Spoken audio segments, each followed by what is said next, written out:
Hi friends, అందరూ బాగున్నారా? నేను సరికొత్త వీడియోతో మీ ముందుకు వచ్చేసాను. ఇది ఏంటంటే మోపిదేవి ఆలయం. మీరు తరచుగా యూట్యూబ్లో వినే ఉంటారు దీని మహత్యం. యూట్యూబ్లో చూసే నిజంగా మేము కూడా వెళ్ళామండి. ఇది విజయవాడకి 70 కిలోమీటర్ల దూరంలో ఉంటుంది. కరకట్ట మీద నుంచి దీనికి తోవ ఒకవైపు ఇటువైపు ఉయ్యూరు మీద నుంచి కూడా తోవ వీటికి బస్సులు ఉంటాయి. ఆర్టీసీ బస్ స్టాండ్లో బస్సులు ఉంటాయి. అంటే మేము కారులో వెళ్ళాము. కారులో వెళ్ళేటప్పుడు 1.5 అవర్ 2 అవర్స్ లోపలే వెళ్ళిపోయాం. ఇంటి దగ్గర 8కి బయలుదేరితే 9:10 కల్లా గుడిలో ఉన్నాం. కానీ దూరం అని ఫస్ట్ వెళ్ళినప్పుడు కొంచెం ఏంటి ఇంత దూరం ఎలా వెళ్తాం, విజయవాడ వెళ్ళడమే చాలా కష్టం కదా, ఒకరోజు ప్రయాణం మా ఊరు నుంచి. ఇంకా అక్కడి నుంచి మళ్ళీ 1.5 2 అవర్స్ అంటే ముందు రోజే దుర్గమ్మ గుడికి వెళ్ళాము. దుర్గమ్మని దర్శించుకొని తర్వాత మోపిదేవి వెళ్దాము, అక్కడ సుబ్రహ్మణ్యేశ్వర స్వామి చాలా పవర్ఫుల్ గాడ్ అని చాలామంది దగ్గర తెలుసుకొని వెళ్ళాము. వెళ్ళిన తర్వాత అక్కడ బయట చెప్పులవి కార్లని విడిచిపెట్టేసి ఆ ఓపెనింగ్ అదే టెంపుల్ స్టార్టింగ్ దగ్గరికి వెళ్ళాము, ఎంట్రన్స్ దగ్గరికి. అక్కడ మనకి టికెట్స్ ఇస్తున్నారు. టికెట్స్ ఇస్తూ ఇంకేం చెప్తున్నారంటే పూజలు ఏవైనా చేసుకోవాలంటే ఈ పూజ ఎంత ఈ పూజ ఎంత అని ప్రతి పూజకి కూడా అక్కడ రాసి పెట్టారు.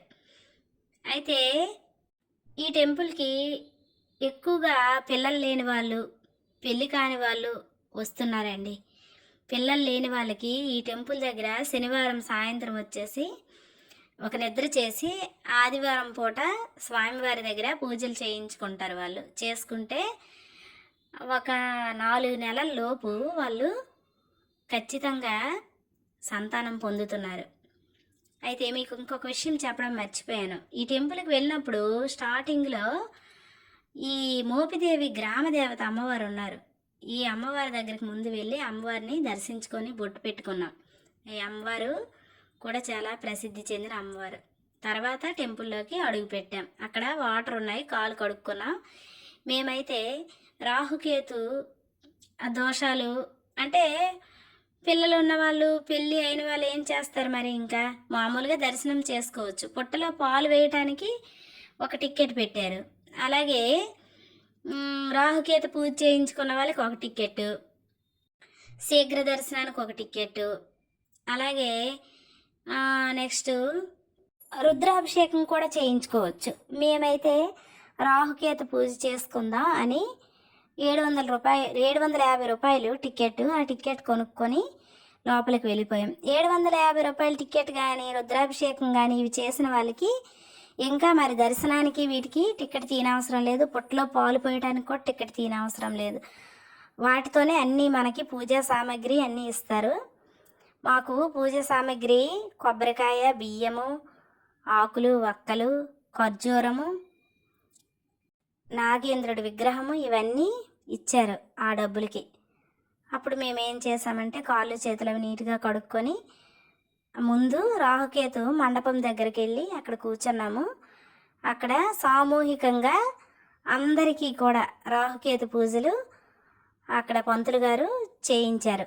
మేము అక్కడ చక్కగా పూజ చేసుకొని మనస్ఫూర్తిగా స్వామికి కోరికలన్నీ చెప్పుకొని మళ్ళీ ఈ కోరికలు తీరితే మళ్ళీ మీ సన్నిధికి వస్తాం స్వామి అని ఆ సుబ్రహ్మణ్య స్వామికి మొక్కుకొని ఆ పూజ అంతా అయిపోయాక ఆ పంతులు గారి దీవెనలు తీసుకొని స్వయం పాకానికి కొంత డబ్బులు ఇచ్చేసాక అప్పుడు ఏం చేసామంటే ఒక పాలు ప్యాకెట్ కూడా వాళ్ళు ఇచ్చారు. ఆ పాలు ప్యాకెట్తో పుట్టలో పాలు వేసాం. అక్కడ చాలా నాగేంద్ర విగ్రహాలు ఉంటాయి. ఆ విగ్రహాల మీద అన్ని సర్పాలకి పాలు వేసాక మాకు అక్కడ సర్పాలకి మంత్రం ఉంటుంది. కర్కోటకుడికి, అలాగే తక్షకుడికి మంత్రం, మహాపద్మనాగులకి అన్ని మంత్రాలు చదివేసి స్వామివారిని, శ్రీవల్లి అమ్మవారిని, దేవసేన అమ్మవారిని అందరినీ దర్శించుకున్నాం.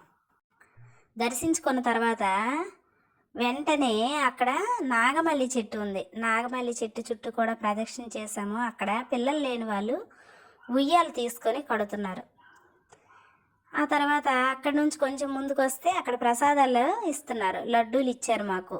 అంటే మేము పూజ చేయించుకున్నాం కదా, ఫ్రీగా లడ్డూలు ఇచ్చారు. నెక్స్ట్ మరి కొంచెం దూరంలో వెళ్తే ఆలయ ప్రాంగణంలోనే అన్నదానం కూడా జరుగుతుంది. చక్కగా అన్నదానం క్యూ కట్టాము. అన్నదానం ఫ్రీ భోజనం చేశాము. భోజనం కూడా చాలా బాగుంది, వేడి వేడిగా. ఏ హోటల్ కూడా సరిపోదు, భోజనాలు చాలా చక్కగా ఉన్నాయి. అక్కడ అన్నదానం కౌంటర్లో మనం కూడా ఏమైనా అన్నదానం చేయాలన్నా, ఒక నిత్యాన్నదానం చేయాలన్నా 10,000 5,000 మన ఇష్టం, మన శక్తి కొలది ఎంతైనా అన్నదానం చేసుకోవచ్చు. ఆ అన్నదానం కౌంటర్ దగ్గర మేము కూడా అన్నదానానికి డబ్బులు కట్టాము. కట్టేసి స్వామివారికి పునర్దర్శనాన్ని ఇవ్వు తండ్రి, మా కోరికలు నెరవేర్చు తండ్రి, మా కష్టాలు, మా కడగండ్లు, మా బాధలు అన్నీ నెరవేర్చు తండ్రి అని మొక్కుకున్నాం. ఇదిగోండి, ఇదే ఆ నాగమల్లి చెట్టు. నాగమల్లి పుష్పాలు కూడా ఉన్నాయి చూడండి. ఈ చెట్టుకే ఉయ్యాలలు, ముడుపులు అన్నీ కట్టుకున్నారు భక్తులు.